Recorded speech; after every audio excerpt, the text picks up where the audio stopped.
Voilà pourquoi, en plus de l'école, vous devrez bénéficier de formations particulières. Parce que vous êtes les témoins de la situation. Les témoins aujourd'hui et vous serez les témoins demain. Vous êtes mieux placés pour dire aux autres enfants ce que vous vivez parce que cette situation a eu lieu au Burkina Faso. Voilà pourquoi j'ai dit, à partir de 2026, s'il plaît à Dieu, nous allons commencer la construction d'un certain nombre d'écoles qu'on va baptiser les écoles des pupilles de la nation pour pouvoir mieux vous encadrer. Et vous allez intégrer ces écoles-là. Et pour ceux qui souhaiteraient être en internat et tout, nous voulons réunir toutes les conditions. Donc les constructions vont commencer en 2026. Nous ne savons pas si les premiers bâtiments vont finir en 2026, mais l'objectif, c'est de vous regrouper avec d'autres enfants, bien sûr, mais de vous expliquer mieux la situation et comment vous devez vous y prendre pour que cette situation n'arrive plus au Burkina. Nous sommes en train de prendre toutes les mesures pour que vous soyez à l'aise, que vous ayez l'école gratuitement, que vous ayez les soins gratuitement et que vous puissiez vous déplacer gratuitement. Nous avons vu des cas où, après le décès du combattant, il y a des questions d'héritage, il y a des questions d'indemnité qui divisent beaucoup de familles. Il y a des gens qui sont cherchés de leur famille et tout. Vous avez parfaitement raison. Mais nous sommes en train de commencer un programme à travers donc, certaines structures de l'État et aussi nous avons invité des partenaires privés aussi à se joindre à nous pour l'urbanisation. Donc il y aura beaucoup de logements sociaux, notamment ce que vous avez pu peut-être voir à la télé, des logements sociaux qu'on va faire un peu en hauteur, des systèmes d'appartements. L'État va s'impliquer pour pouvoir aussi, dans ces appartements-là, vous prendre en compte. Pour que lorsque quelqu'un et sa maman ne sont pas bien accueillis dans une famille donnée, que l'État puisse trouver un appartement et les donner pour qu'ils puissent habiter. Donc, s'il plaît à Dieu, à partir de 2026, les constructions vont commencer petit à petit pour qu'on puisse dégager des logements sociaux aussi pour nos pupilles que vous êtes. Bientôt, ce sont les congés et continuez à travailler dur à l'école. Travailler dur, respecter les grands frères, respecter les parents, respecter les instructeurs à l'école qui sont vos parents, qui vous enseignent, qui vous éduquent sur tout ce que vous devez faire et respecter tout le monde dans la vie courante. Ok? Je peux compter sur vous parce que j'ai dit que vous serez des modèles et vous devez être des modèles. Vous devez être des Burkinabés modèles. Et qui dit Burkinabé parle d'hommes intègres. On ne ment pas, on ne vole pas, on ne triche pas, on travaille, on est discipliné. Bref, il y a beaucoup de qualités que vous devez réunir. Et je peux compter sur vous. Je peux compter sur vous. Merci beaucoup et je suis très heureux. Et donc, Inch'Allah, on se retrouve la prochaine fois pour échanger de beaucoup d'autres sujets que vous voulez. Que Dieu vous bénisse et que Dieu protège notre chère patrie. La patrie ou la mort. La patrie ou la mort. La patrie ou la mort. Voilà, et on va vaincre toujours et toujours. Alors, camarades peu d'Afrique, ça c'est, je crois c'est avant-hier où le président du Faso a reçu les pupilles de la nation, entendez par là les enfants des soldats tombés au front. Vous avez entendu ce qu'il leur a promis et ce qu'il a mis en chemin comme projet pour eux, ce qui va démarrer comme projet pour eux en 2026. Déjà, ils sont dans des conditions déjà privilégiées. Oui, parce qu'ils se soignent gratuitement déjà. Ils vont à l'école gratuitement déjà. Ils ne payent pas les transports de Sotraco, là, les transports de bus, là, ils ne payent pas. Donc, tous ces avantages-là, ils ont ça déjà. Mais le président veut aller loin. Il veut mettre là-bas haut. Il veut construire des écoles, eux. Les mettre dans d'autres conditions confortables. Quand il y a cette vidéo-là, ça m'a touché. Ça m'a beaucoup touché. Dieu lui-même, dans le Coran, il appelle les gens à prendre en charge les orphelins et les pauvres. Je ne sais pas combien de fois Dieu a cité les orphelins dans le Coran. Yatim, yatim. Je ne sais pas combien de fois. Mais le capitaine, il les a pris aujourd'hui, vous savez, comme ses propres enfants. Comme ses propres enfants. Il est en train de faire ce que Dieu a demandé de faire. Il est en train de dire à ses camarades qui sont tombés sur le champ d'honneur qu'ils ne sont pas tombés en vain. Et qu'ils ont laissé derrière eux ici des camarades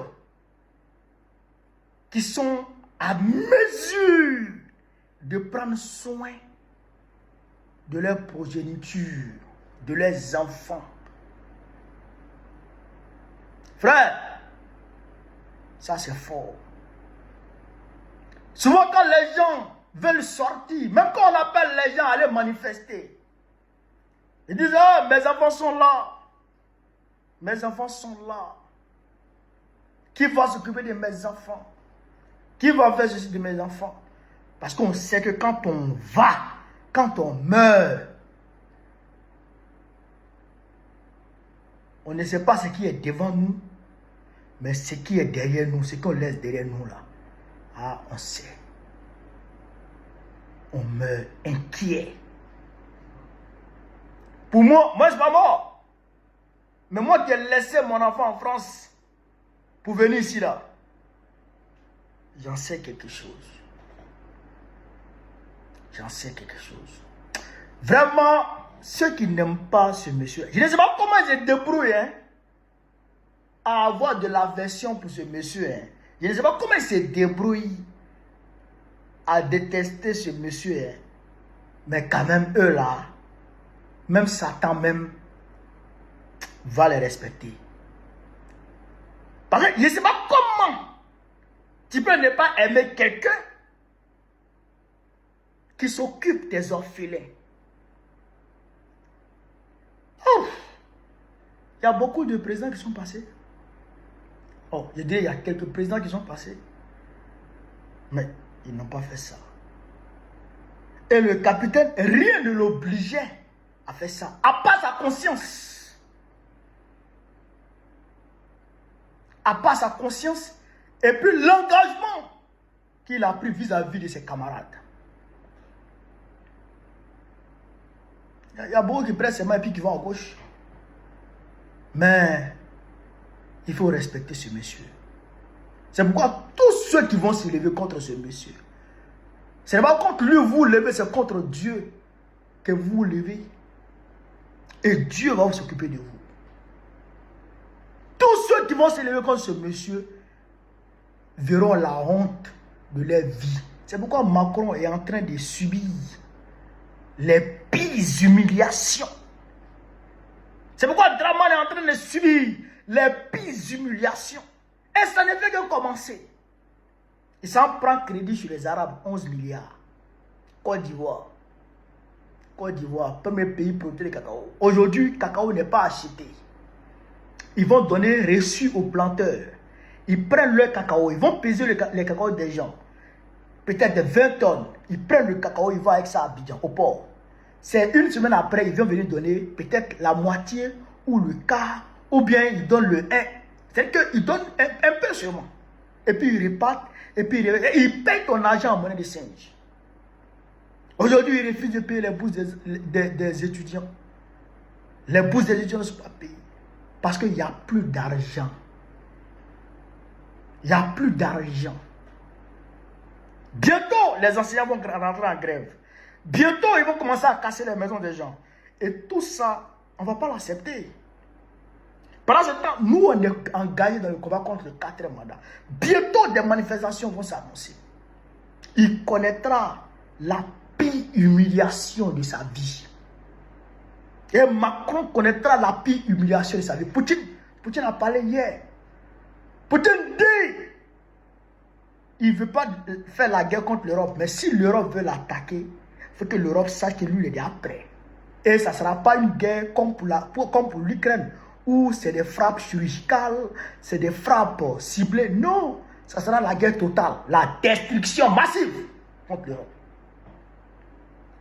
Alors, vous comprenez ça? Aujourd'hui, Macron est le président le plus détesté de la 5e République française. Le président le plus contesté, le plus détesté. D'ici fin d'année, son premier ministre va tomber. C'est l'humiliation totale.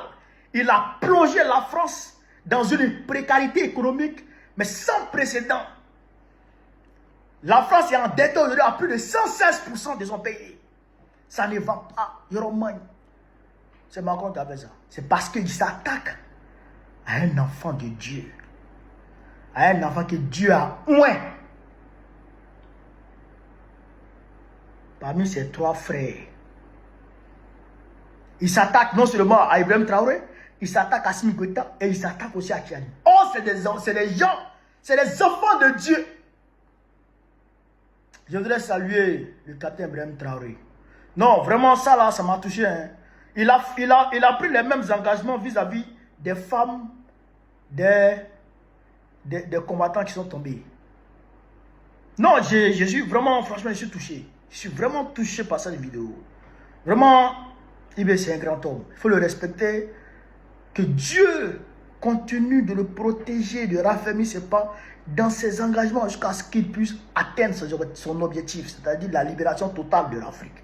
Et on est là, on est engagé, on est dedans, on est dans ce combat et on va arriver au bout ensemble, Inch'Allah. Voilà. Parce que je voulais vous dire, sur ce, vive l'Afrique libre, vive le panafricanisme, vive tous les présidents panafricains, vive le capitaine Ibrahim Traoré, vive le général Assimi Goïta, vive le général Abdelrahmane Tiani. Bago président de Côte d'Ivoire très prochainement, Inch'Allah. On est ensemble les gars, merci.